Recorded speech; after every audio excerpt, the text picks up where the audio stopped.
மாண்புமிகு தமிழக முதல்வர் பல்வேறு திட்டங்களை தமிழ்நாட்டில் நிறைவேற்ற வேண்டும் என்ற நோக்கத்தோடு தான் பொறுப்பு அமைச்சராக நம்முடைய திருப்பூருக்கு மக்கள் நல்வாழ்வுத்துறை அமைச்சர் மாண்புமிகு அருண்ராஜ் அவர்களை நியமித்திருக்கிறார்கள். திருப்பூர் மாவட்டத்தை சார்ந்திருக்கிற அவனாசி சட்டமன்ற உறுப்பினர் கால்நடை பராமரிப்பு துறையினுடைய அமைச்சராக கமலி அவர்கள் இருக்கிறார்கள்.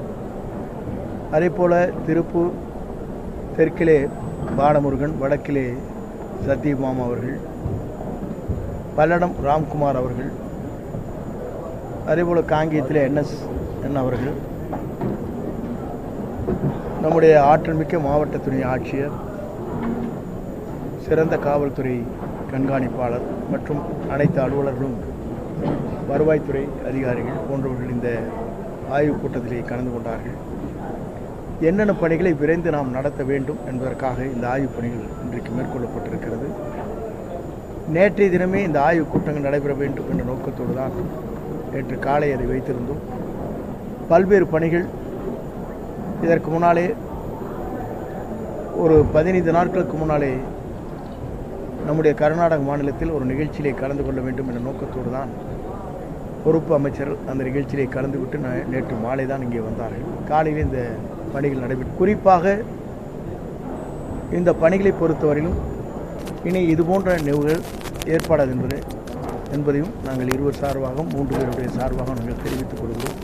ஆக விரைந்து ஆளுநருடைய கூட்டம் நடைபெற இருக்கிறது. ஆய்வுப் பணிகள் முடிந்து என்னென்ன பணிகள் தேக்கமாக இருக்கிறது என்பதை தெரிந்து கொள்ள வேண்டும் என்ற நோக்கத்தில் தான் நம்முடைய தமிழக முதல்வர், வெற்றிக் கழகத்துடைய தலைவர், எதிர்கால தமிழகத்தை என்றைக்கும் ஆளக்கூடிய ஒரு தலைவர், அவருடைய ஆணைப்படி நடைபெறுகிற இந்த நிகழ்ச்சி.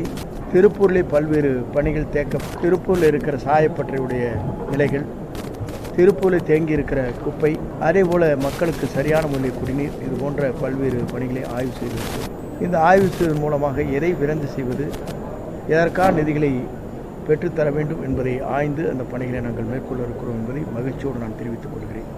குறிப்பாக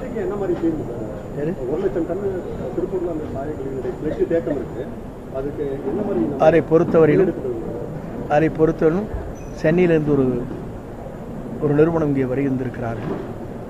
சென்னையை சுற்றி இருக்கிற அந்த பகுதியில் இருக்கிற சால்ட் எங்கெங்கே நிறைந்திருக்கிறதோ அதற்காக ஒரு 500 ஏக்கர் நிலங்களிலே அதை அப்புறப்படுத்துவதற்காக பணிகளை மேற்கொண்டிருக்கிறார்கள்.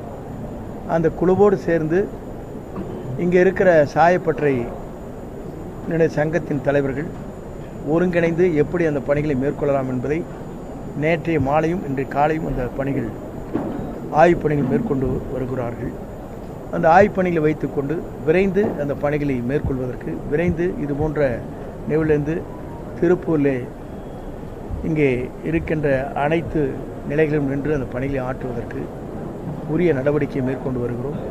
அதற்கான பணிகள் நேற்று மாலையிலிருந்து இந்த காலையிலே துவங்கப்பட்டிருக்கிறது. ஆனால் அந்த திருமலை மாவட்டத்தில் உடுமலைப்பேட்டை அந்த சரௌண்டிங்கில் கேரளா பார்டரில் வந்து ஒரு 15 செட்டில்மெண்ட்டுக்கு மேலே மக்கள் அங்கே வசிக்கிறாங்க. அவங்களுக்கு இன்றைக்கி வரைக்கும் எந்த ஒரு அடிப்படை வசதி இல்லை. ஒவ்வொரு முறை கவர்மெண்ட் மாறுறப்பவும் நடவடிக்கை எடுக்கப்படும்னு சொல்கிறோம். நம்ம ஆட்சியிலேயே அது செய்ய வாய்ப்பு இல்லை. இல்லை, அவங்க அடிப்படை என்னமோ சொல்கிறீங்க, என்னமோ நீங்கள் அதுக்குள்ளே என்னமோ சொல்லிட்டீங்க. என்ன சொன்னீங்க? இல்லைங்களா? செட்டில்மெண்ட்னா மலைவாழ் மக்கள் அதிக அளவில் இல்லை அடிப்படை இல்லை. பொதுவாக மலைவாழ் மக்கள் எங்கெங்கே வாழுகிறார்களோ செட்டில்மெண்ட் என்று சொல்லப்படுகிற இடத்தில் மத்திய அரசுடைய பல்வேறு விதிகள் இருக்கிறது. அந்த விதிகளுக்கு ஏற்ப மாநில அரசு என்னென்ன நடவடிக்கை மேற்கொள்ள வேண்டுமோ அதை வருவாய்த்துறையின் மூலமாக இந்த பணிகளை நாங்கள் நிறைவேற்றுவோம். என்னென்ன பணிகள் தேங்கி இருக்கிறதோ அந்த பணிகள் மாநில அரசால் நிறைவேற்றப்பட வேண்டிய பணிகளை 2 மாத காலத்தில் நிறைவேற்றி காட்டுவோம் என்பதை தெரிவித்துக் கொள்கிறோம். இந்த ஆய்வுக் கூட்டத்தை நீங்கள் பல்வேறு கேள்விகள் இருக்கீங்க. அதுக்கு முன்னாடி என்ன நான் சொல்லிக்கிறேன் என்னென்னா, இந்த ஆய்வுக் கூட்டத்தின் நோக்கமே என்னென்னா, திருப்பூரின் பொறுப்பு அமைச்சராக முதலமைச்சர் அவர்கள் நியமித்திருக்கிறார். அதற்கு முதல் என் நன்றியை தெரிவித்துக் கொள்கிறேன்.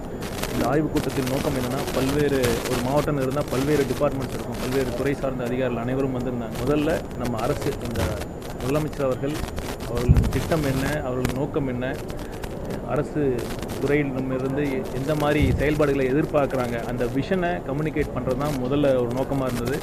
மாண்புமிகு முதலமைச்சர் அவர்களின் நோக்கம் ஒரு நேர்மையான, வெளிப்படையான, லஞ்சம் ஊழலற்ற ஒரு நிர்வாகத்தை கொடுக்க வேண்டும் என்பதுதான் அவரின் லட்சியம். அவர் சொல்லியிருக்கார், ஒரு ரூபா நான் லஞ்சமாக வாங்க மாட்டேன்னு சொல்லியிருக்கார். அதே மாதிரி தான் அரசு அலுவலர்களும் இருக்க வேண்டும் என்ற ஒரு உயரிய இலக்கை வைத்திருக்கிறார். அந்த ஒரு மெசேஜ், அந்த ஒரு நோக்கம், அதை கிளியராக கம்யூனிகேட் பண்ணணுங்கிறது தான் முதலமைச்சர் அவர்களின் ஆணை. இந்த முதல் ஆய்வுக் கூட்டத்தில் அது அனைத்து துறை அலுவலர்களிடம் இதை நாங்கள் தெளிவாக சொல்லியிருக்கிறோம். நம்ம எல்லாருமே பார்த்திங்கன்னா அரசு அலுவலர்களும் இந்த அரசின் ஒரு முக்கிய அங்கமாக இருக்கிறார்கள். அவங்க தான் வந்து நேரடியாக மக்களில் அவங்க குறைகளை கேட்குறாங்க, மக்கள்கிட்ட சேவை செய்கிறாங்க. அதனால் நீங்கள் கண்டிப்பாக ஒரு வித்தியாசத்தை பார்ப்பீங்க. இதுக்கு முன்னாடி கடந்த 60 ஆண்டுகளில் எப்படி டிபார்ட்மெண்ட்லாம் நடந்துச்சு, இப்போ எப்படி அடுத்து நடக்க போகுது அப்படிங்கிறத வித்தியாசத்தை கிளியராக பார்ப்பீங்க.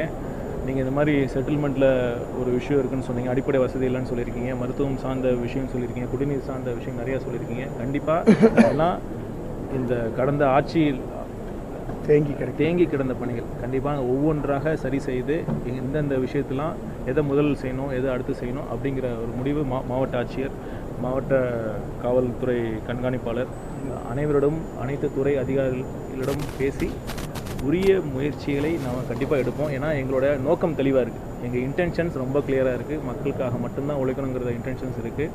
கண்டிப்பாக ஒவ்வொரு தேவையும் படிப்படியாக ஒவ்வொன்றாக நிறைவேற்றி தரப்படும் என்ற உறுதியை மாண்புமிகு முதலமைச்சர் அவர்களின் சார்பாக நாங்கள் தெரிவித்துக் கொள்கிறோம். சார், இப்போ சூப்பர் எல் நினோ பாதிப்பு வந்து கடுமையாக இருக்கும். கடந்த ஜூன் மாதத்துலேருந்து ஆகஸ்ட் மாதம் வரைக்கும் கடுமையாக இருக்கும்னு சொல்லியிருக்காங்க. என்ன மாதிரியான முன்னெச்சரிக்கை நடவடிக்கை எடுத்திருக்கு சார்? விவசாயிகளுக்கு எந்தெந்த பயிர்களை வந்து பயிர் செய்யணும், அந்த மாதிரியான அறிவுரைகள் கொடுக்கப்பட்டிருக்காங்க சார்? பேரிடர் இல்லை, பொதுவாக வேளாண்மை துறையின் மூலமாக ஆய்வுக் கூட்டங்கள் நடைபெற்றிருக்கிறது. இந்த ஆய்வுக் கூட்டத்தின் மூலமாக வேளாண்மை துறை அமைச்சர் அவர்களுக்கு என்ன நடவடிக்கை மேற்கொள்ள வேண்டும் என்பதை அவர்கள் இந்த கருத்துக்களை வழங்கப் போகிறார்கள். வழங்கியுடன் உரிய நடவடிக்கை துறையின் சார்பாக எடுக்கப்படும். சார், வருவாய்த்துறை அதிகாரி ஒரே ஒரு கேள்வி சார். நிறைய அரசு பொறுப்போக்கு இடங்கள் பயங்கர ஆக்கிரமிப்பு இருக்குது. குறிப்பாக நான் ஓப்பனாகவே சொல்கிறேன், கடந்த 2 ஆட்சி காலத்தில் அவங்கவுங்க சௌகரியத்துக்கு ஆக்கிரமிப்பு பண்ணியிருக்காங்க. அதிகாரிகள் அந்த ஆக்கிரமிப்பை எடுக்கிறதுக்கு தயங்குறாங்க. நான் மாவட்ட ஆட்சித்தலைவர் முன்னாலே தான் பேசுகிறேன். ஆனால் எடுக்க மறுக்கிறார்கள். ஒரே சொல்லிடுங்க. நீண்ட அது அவர் கேட்ட கேள்விக்கு பதில் சொல்லணும்னா சொல்லிட்டாங்கன்னா நீங்கள் அதுலேயே ஜாயினாக சொல்கிறீங்களா? இல்லை, அதில் இருந்தால் சொல்லிடுறேன், அது இருந்தால் அப்படி சொல்லிடுறேன். வந்து நீண்ட நெடுங்காலமாக இருக்கின்ற பிரச்சனையில் அனைத்தும் ஆய்வு செய்து கொண்டிருக்கு. வந்து எத்தனை நாள் ஆச்சுங்க? 20 நாள் தான் ஆச்சு. நீங்கள் 20 நாளே 200 கேள்வி கேட்டீங்க. இல்லை சொல்கிறேன், இருங்க நான் சொல்லிடுறேன், இருங்க. உங்களுடைய ஆரங்கத்தை சொல்கிறீங்க, தப்பு இல்லை. எனக்கு பேசுறதுக்கு இல்லைங்க, எனக்கு கொடுங்க. எப்படின்னா ஆகவே எங்களுக்கு எல்லாமே ஆய்வு செய்வோம். அவர் சொன்னதை போல ஒரு தூய்மையான ஆட்சி நடைபெற வேண்டும் என்பதுதான் நம்முடைய தமிழக முதலமைச்சருடைய நோக்கம். அதில் எந்த தங்கு தடையும் இருக்காது, எந்த இடர்பாடும் இருக்காது. நீங்கள் சொன்னீர்களே, அதிகாரிகள் அதிலே அச்சம் காட்டுகிறார்கள், தயங்குகிறார்கள், அதை உடனடியாக நடவடிக்கை எடுப்பது என்பதெல்லாம் சொல்லியிருக்கிறீர்கள். எந்த முறையில் நடவடிக்கை எடுத்தால் சட்ட ஒழுங்கு பேணி காக்கப்படும் என்பதை ஆய்ந்து அதை நாங்கள் செய்வோம். 2011-16 செந்தில் பாலாஜி மீதான அந்த போக்குவரத்து வழக்கு ஆளுநர் வந்து அனுமதி கொடுத்திருக்காரு, ஈடி விசாரிக்கலான்னு வெற்றி பார்க்க. ஆளுநர் வந்து அந்த வழக்கை ஈடி விசாரிக்கலான்னு சொல்லி அனுமதி கொடுத்துட்டாரு. அதை எப்படி நியாயமான விசாரணை நடக்க வேண்டும் என்பதுதான் அனைவரிடம் எதிர்பார்ப்பும். குற்றம் செய்திருந்தால் கண்டிப்பான உரிய தண்டனை யாராக இருந்தாலும் கிடைக்க வேண்டும். இந்த மாவட்டத்தில் கால்நடைகள் வந்து அதிக பரவலாக, அந்த விவசாயம் பரவலாக இருக்குது. இந்த காங்கயம் பகுதிகளில் இந்த நாய்களால் ஆடுகள் பாதிக்கப்பட்டு அது ஒரு பெரிய விவசாயிகள்கிட்ட அது ஒரு பெரிய குறையாக இருக்குது. அவங்க அந்த சந்தை மதிப்பீடு இழப்பீடு எங்களுக்கு அரசு தரணும்னு சொல்லி ரொம்ப நாளாக கோரிக்கை கொடுத்துருக்காங்க. அந்த கால்நடைத்துறை நிச்சயமாக அதுக்கான நடவடிக்கைகள்லாம் எடுத்துக்கிட்டு தான் இருக்கோம். ஸோ இதுக்கு முன்னாடி வந்து அதுக்கு ஒரு அமௌண்ட் மாதிரி கொடுத்துருக்கோம். பட் அது எங்களுக்கு பத்தாது, சந்தை மதிப்பீடே கொடுக்கணும் அப்படின்னு சொல்லி கேட்டிருக்காங்க.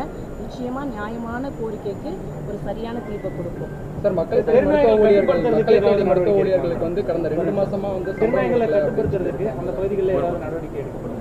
நிச்சயமாக அதுக்கான நடவடிக்கைகள் வந்து இப்போ எடுத்துக்கிட்டு தான் இருக்கோம். ஸோ ஏபிசி அப்படிங்கிற அந்த ஸ்டெரிலைசேஷனை வந்து இதுக்கப்புறம் சரியாக நாங்கள் பண்ணி வேக்சினேஷனை நம்ம கரெக்டாக போட்டோம் அப்படின்னா நம்மளால் நிச்சயமாக வந்து அந்த நாய்கள் கடி கட்டுப்பாட்டை வந்து சரியாக இது ரிலேட்டடாக நான் ஜஸ்ட் ஆட் பண்ணுறேன். இந்த நாய்க்கடி மருந்து, நாய்க்கடித்தால் அதுக்கு ஆன்டிரேபிஸ் வேக்சின், அதுவும் அனைத்து அரசு மருத்துவமனையிலும் தங்கு தடையின்றி கிடைக்கிறதுக்கான அனைத்து ஏற்பாடுகளும் நாங்கள் செஞ்சிருக்கோம். ஆராய்ச்சி மையம் சொல்லிட்டு 2020 கட்டப்பட்டது. இப்போ வரைக்கும் வந்து நடைமுறையில் மருத்துவர்கள் உபகரணங்கள் பயன்படுத்தப்படாமல் நீண்ட நாட்களாக கிடக்கு. நீங்கள் வந்திருக்கோம். இனிமேல் நிச்சயமா என்னென்ன நடவடிக்கைகள் எடுக்கணுமோ அதை எல்லாமே கண்டிப்பாக. மேடம், அதே மாதிரி அந்த கறிக்கூலி உற்பத்தியாளர்கள் வந்து அந்த வளர்ப்புக்கு இது கூலி உயர்த்தணும்னு சொல்லி முத்தரப்பு பேச்சுவார்த்தை அரசாங்கம் நடத்தணும்னு சொல்லி இப்போ கோரிக்கை விடுத்துருக்கோம். அதேதான் நியாயமான கோரிக்கைக்கு சரியான தீர்வு கிடைக்கும். கண்டிப்பா இப்பதான் வந்திருக்கோம். 30 டேஸ்க்குள்ள வந்து ஒன்றும் பதில் கொடுக்கணும், இல்லை ஆக்ஷன் எடுக்கணும்னு சொல்லி ஒரு ஜீவோ இருக்கு சார். இது வரைக்கும் அதை யாருமே ஃபாலோ பண்றது இல்லை. நம்ம ஆட்சியிலாவது ஃபாலோ பண்ணுங்க. ஜியோ 99 ஒரு புகார் மனு நான் கொடுத்தேன்னா 30 நாட்களுக்குள் நடவடிக்கை எடுக்கப்பட வேண்டும், அல்லது உரிய பதிலாவது எனக்கு தரப்படணும். இல்ல இது வரைக்கும் அது ஃபாலோ பண்றது இல்ல இது வரைக்கும் ஃபாலோ பண்ணல. நாங்க 20 நாள் தான் ஆச்சு, நீங்க 30 நாள் வெயிட் பண்ணுங்க. நான் பண்றேன். இல்ல இது ஒரு ப்ராசஸ். இருங்க, வெயிட் பண்ணுங்க. இல்ல நான் சொல்றது 30 நாட்களுக்குள் நடைபெற வேண்டும் என்பது எல்லோருடைய ஆசை. அதை சரியான முறையில் செயல்படுத்த வேண்டிய எங்களுடைய கடமை. ஆகவே அந்த கடமைகளை நாங்கள் சரியான முறையில் செய்வோம். இல்லை நீங்களே பார்த்துருப்பீங்க இந்த 20 நாளில் என்னென்ன மாதிரி மாற்றங்கள் நடந்திருக்கு நீங்களே கண் கூட பார்க்குறீங்களா இல்லையா? சிஎம் ஒரு லீடிங் பை எக்ஸாம்பிளாக முன்னுதாரணமாக நடத்துங்க. நிறையா செக்ரட்டரி தலைமை செயலகத்துக்கு கரெக்டாக ஒரு 10 மணிக்கு வராரு. உணவு இடைவேளையில் கூட வீட்டுக்கு போகாமல் 5 மணி வரைக்கும் அங்கேயே ½ அன் ஹவர் தான் லஞ்ச் அங்கேயே சாப்பிட்டு ஈவினிங் வரைக்கும் இருக்காரு. நீங்களே சொல்லுங்க, எந்த முதலமைச்சர் இந்த மாதிரி ஃபங்க்ஷன் பண்ணி?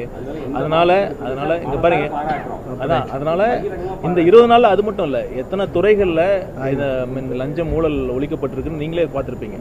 சரி, அதனால கொஞ்சம் எங்களுக்கு இப்போதான் பழைய அந்த ஸ்டடி பண்ற எல்லாருமே கண்டிப்பா படிப்படியா நடக்கும். தலைமை சரியா இருக்கு. இந்த இதுல வந்து இப்போ பள்ளிக்கல்வித்துறையில திருப்பூர்ல 250 ரூபா வாங்கினது சம்பந்தமா ஒரு ஆனா அது சம்பந்தமா ஃபேக்ட் செக்கிங்ல வந்து பார்த்தாக்கா நாங்க எக்ஸாம் ஃபீஸ் வாங்கணும் அப்படின்ற மாதிரி தான் தகவல் சொல்லியிருக்காங்க. ஸோ அரசு பள்ளியில அந்த மாதிரி வாங்குவாங்களா? அந்த ஆசிரியர்களுக்கு கொடுக்கறதுக்காக தான் வாங்கணும் அப்படிங்கிறாங்க. ஏன் அதை அரசு பண்ணி அவங்களுக்கு இல்லை பொதுவாக ஒன்று சொல்லிடுங்க. இந்த 250 ரூபாய் என்பது ஒரு குற்றச்சாட்டு இருக்கிறது. அதற்குரிய துறை நடவடிக்கை மேற்கொண்டு வருகிறது. இந்த கம்யூனிட்டி அவர் சொல்லி ஏன்னா நீங்கள் என்னங்க அவர் சொல்கிறக்கே பண்ணல, எனக்கு இவ்வளோ அவசரப்படுறீங்க. எங்கே என்ன டிவி, நீங்கள் என்ன டிவின்னு கேட்டேன். புதியது கொஞ்ச நேரம் இருங்க, நான் அவங்க தலைவட்டியே பேசிடுறேன். நீங்கள் இருங்க, கொஞ்சம் வெயிட் பண்ணுங்க, இருங்க, அவசரப்படாதீங்க. நான் சொல்லிடுறேன், நான் சொல்லிடுறேன். எனக்கு அவர் சொல்கிறக்கே இல்லையே. இந்த கம்யூனிட்டி சர்டிஃபிகேட் கொடுக்கறதுக்கு 10 ரூபா வாங்கினாங்க. அதனால் வாங்கக்கூடாதுன்னு சொல்லி ரெவன்யூலேருந்து சொல்லியாச்சு. வெறும் 10 ரூபா இருக்கு, ஏன் கலெக்ட் பண்ணுறீங்கன்னு சொல்லியாச்சு. அந்த ஸ்கூல்லேயே போய் கொடுக்குறோம். அதையும் ஒன்றும் நிறையா சேஞ்சஸ் பண்ண போகிறோம். எங்களுக்கு ஒரு டைம் கொடுத்தீங்கன்னா தான் இதில் பண்ண முடியும். இப்போ தான் 1 by 1 நாங்கள் ஸ்டடி பண்ணிகிட்டு இருக்கிறோம். ஸ்டடி பண்ணி என்னென்ன குறைகள் இருக்குதுன்னு பார்த்துட்டு அதை ஆய்வு செய்கிறோம். இல்லை அதுக்கு தகுந்த சரி பண்ணாங்க. அதுக்கு இல்லைங்க, டாஸ்மாக் பொறுத்தளவுக்கு அமைச்சர் வந்து அந்த கூட்டத்தை போட்டு அதற்கெல்லாம் அந்த சங்கங்களை வைத்து பேசி அதற்கான பதில்களை பத்திரிகை மூலமாக வந்திருக்கு. அதுக்கு நாங்கள் விளக்க சொல்ல வேண்டியதில்லை. சார், உணவு வந்து தரமானதாக வழங்கப்படுவதில்லைன்னு ஒரு புகார் வந்திருக்கு சார். கடந்த 3 நாளுக்கு முன்னாடி கூட சுண்டல்ல புழு இருந்ததா ஒரு தாராபுரத்தில். ஸோ அதுக்கு ஏதாவது நடவடிக்கை எடுத்துருக்கீங்களா? அதான் அந்த ஆய்வு கூட்டத்தில் வந்திருந்தாங்க, அந்த இணை இயக்குநர்கள்லாம் வந்திருந்தாங்க. அது இனிமேல் அந்த மாதிரி எந்த கம்ப்ளைண்ட்ஸும் வராமல் நாங்கள் பார்த்துக்கிறோம். சார், அதாவது கடந்த 2 மாசமா மக்களை தேடி மருத்துவ ஊழியர்களுக்கு வந்து சம்பளம் அந்த வழங்கப்படல அப்படின்னு சொல்லியிருக்காங்க சார். 2 மாசமா வர சம்பளமே வழங்கப்படல. அது குறித்து ஏதாவது இல்லை, அது 11,000 இல்லை, இதை சார்ந்து நாங்கள் ஹெல்த் செக்ரட்டரிகிட்ட பேசியிருக்கோம். பேசிட்டு டிஸ்கஸ் பண்ணிவிட்டு என்ன உரிய முடிவை வந்து கண்டிப்பாக விரைவில் எடுப்போம்.